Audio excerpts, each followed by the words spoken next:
مولوی صاحب آپ تو پشتو بھی بہت جانتے ہیں، اور خوشحال خان خٹک کا وہ شعر کہ کہتے ہیں کہ تیرے منہ میں حنظل بھی ہے اور شہد کا چشمہ بھی ہے، اب تو دیکھ لے کہ تو نے شہد و ڈیلنا ہے یا تم نے تم سبحان اللہ. جی ارشاد. یہ خوشحال خان خٹک بہت ہی ویژنری، زبردست آدمی تھا. بڑے حکمت والے شاعر تھے، اور علامہ اقبال نے ان کی نظموں کو اردو میں کیا ہوا ہے. اچھا. یہ جو آپ شعر پڑھتے ہیں، محبت مجھے ان جوانوں سے ہے، ہاں. ستاروں پہ جو ڈالتے ہیں کمند، یہ خوشحال خان خٹک کا شعر ہے، واہ. اچھا اچھا. جس کو علامہ اقبال نے اردو میں ڈالا آپ نے ہوا. اردو میں جی جی بالکل. ایسا بہت شکریہ جی، بہت امپورٹنٹ ٹاپک ہے آج کا، اور اس کا تعلق ہماری اخلاقیات کے ساتھ ہے، ہمارے رویوں کے ساتھ ہے، اور ہماری جو ڈے ٹو ڈے لائف ہے اس کے ساتھ ہے. کیونکہ اگر آپ جیسے ابھی آپ نے اپنی پروفیشنل لائف سے بھی ایک مثال دے دی کہ جرائم کا بہت اور قتل ہونے کا بہت سے اسباب میں سے بڑا سبب زبان کا غلط استعمال ہے. دنیا میں جنگ کا بھی بتا دیں. سب ایسا ہی ہے. جنگیں دنیا میں جتنی ہوئی جتنے ہیں مسائل پیدا وہ ہوئے بھی ہیں، زبان سے ہوئی ہیں. جتنے مسائل پیدا ہوئے ہیں وہ بولنے سے پیدا ہوئے، خاموشی سے نہیں ہوئے. صحیح بات. اگر آپ ریشو نکالیں تو شاید خاموشی سے پیدا ہونے والے مسائل 2% بھی نہ نکلیں، صحیح. 98% مسائل غلط بولنے کی وجہ سے پیدا اس ہوئے. لیے آج میرے چاروں مہمان وہ ہیں جو کم بولتے ہیں آپ کے علاوہ. میں نے تو آپ کو عرض کیا تھا ہم پروگرام میں بیٹھ کے اس پہ عمل کریں گے لیکن یہ پھر کمیونیکیٹ کچھ نہیں ہوگا. یہ سب سے بڑا تو خاموش رہنے والا صاحب زیادہ مستفید ماشاء اللہ. ہے. اپنے مشائخ یہ تو اتنا کم بولتا ہے کہ اس کو بلانا پڑتا ہے. سبحان اللہ. اچھا گائی صاحب، یہ بہت امپورٹنٹ ٹاپک ہے اور بہت سینسٹیو بھی ہے. اس کی جو ڈائمینشنز ہیں انہیں بڑی احتیاط کے ساتھ ہم نے سمجھنا ہے. جب ہم یہ کہتے ہیں کہ خاموشی سلامتی ہے، اس کا مطلب خاموش رہنا نہیں ہے، اس کا مطلب غلط کلام سے رکنا ہے. واہ. غلط کلام سے رکنا ہے. ٹھیک. بالکل خاموش رہنا بھی ایک فتنہ ہے. ٹھیک. دیکھیں گائی صاحب، قرآن مجید نے خاموش رہنے کا حکم صرف ایک حوالے سے دیا ہے جب قرآن مجید پڑھا جا رہا ہو. اچھا. کتنی بڑی بات ہے. پورے قرآن مجید میں 2 مرتبہ خاموش رہنے کا ذکر ہے، اور دونوں مرتبہ قرآن مجید کے حوالے سے ہے. اچھا اچھا اچھا. اذا قرئ القرآن فاستمعوا له وانصتوا لعلکم ترحمون. جب قرآن مجید پڑھا جا رہا ہو تو کان لگا کے سنو اور خاموش رہو. اور دوسرے موقع پہ شاید سورہ احقاف ہے جس میں ارشاد فرمایا، میرے رسول جنوں کی جماعت جب آپ کے پاس آئی، انہوں نے قرآن مجید سنا تو خاموش ہو گئے. یہ تو حافظ صاحب ہمارے پاس بیٹھے ہیں. تو اس کا مطلب یہ ہے کہ جس وقت آپ کے پاس ایسا کلام کیا جا رہا ہو جو آپ کے کلام سے بہتر ہو تو خاموش ہو جاؤ. اچھا.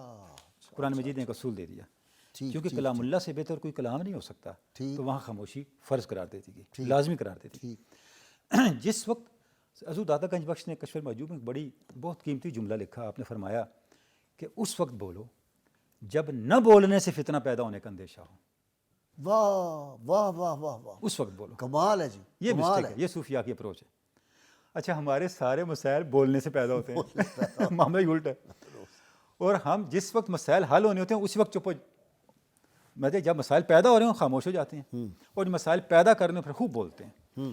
تو سید علی اجویر فرماتے ہیں اس وقت بولو جب تم خاموش رہنے سے، تمہارے خاموش رہنے سے مسائل پیدا ہونے کا اندیشہ ہے، تاکہ تمہارے بولنے سے مسائل آپ دیکھیں نا کہ پچھلے 3 سال سے وہ جو ایک ملا نے سیدہ فاطمہ سلام اللہ علیہ کی شان میں گستاخی کر دی اور کتنا فتنہ اٹھایا. پھر میں نے اور آپ نے یزید کے بارے میں کہا کہ یزید جو ہے اس سے تباہی کا آغاز ہو گیا اسلام کا، تو اس سے کتنا مولویوں نے فتنہ اٹھایا. اچھا گاشا، میں عرض کروں یہ جو واقعہ آپ نے ہماری سوسائٹی کا واقعہ ہے اور آج کے دن کا واقعہ ہے، اس دور کا، ان ایام کا، ہر بندہ اس کا گواہ ہے. اس پہ غور کریں، اس میں بھی ایک سبق ہے. غلط بولنے کا پہلا نقصان غلط بولنے والے کو ہوتا ہے. ہاں. کیوں؟ وہ اپنی غلطی کو جسٹیفائی کرتا رہتا ہے. ہاں یہی ہوا ہے. نتیجہ کیا نکلتا ہے غاشا صاحب؟ نتیجہ یہ نکلتا ہے کہ یہ ایک دلدل ہے جس میں انسان گرتا چلا جاتا ہے، اور پھر اس کی اصلاح کا کوئی جو ہے دروازہ بچتا نہیں ہے. تو قرآن حکیم نے اور سیرت پاک نے جس طرح ہمیں تعلیمات دی ہیں بولنے کے آداب کیا ہیں اور خاموشی کے آداب کیا ہیں، اگر ہم ان کو ایڈاپٹ کر لیں. غاشا صاحب، یہ جو بولنا ہے یہ بہت بڑا وصف ہے. دیکھیں، کلام اللہ کی صفت ہے، اور اپنی مخلوق میں سے اللہ رب العزت نے یہ صفت، اس کا فیضان اگر کسی کو عطا کیا تو وہ صرف انسان ہے. علامہ البیان. انسان کے علاوہ کوئی بولتا نہیں ہے. ہر جانور، ہر مخلوق اپنے انداز سے بولتی ہے. وہ برگسا نے کہا تھا شاید کہ کتا دم سے ہنستا ہے. مطلب یہ ہے کہ کوئی دم سے بولتا ہے، کوئی جسم سے بولتا ہے، کوئی کس طرح، بلی کا اپنا سٹائل ہے، جانوروں کا اپنا سٹائل ہے. زبان کے ذریعے سے، ڈیفائنڈ ورڈز کے ذریعے سے مفہوم کا ابلاغ یہ صرف انسان کا وصف ہے. اور جنوں کو بھی. جنات کا اپنا سٹائل ہے اپنی کمیونٹی کے اندر. اب یہ جو وصف ہے یہ اللہ کی دی ہوئی ایک طاقت ہے، یہ اللہ کا دیا ہوا ایک پوٹینشیل ہے.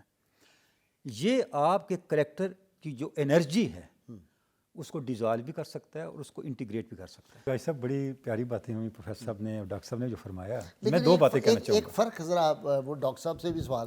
میرے والد گرامی رحمۃ اللہ علیہ بہت خاموش طباعت ہے, ہم ذرا زیادہ باتیں کرنے والے, یہ کیا ہوتا ہے؟ اچھا بھائی صاحب یہ تو پرسنل سیشن کریں گے الگ سے.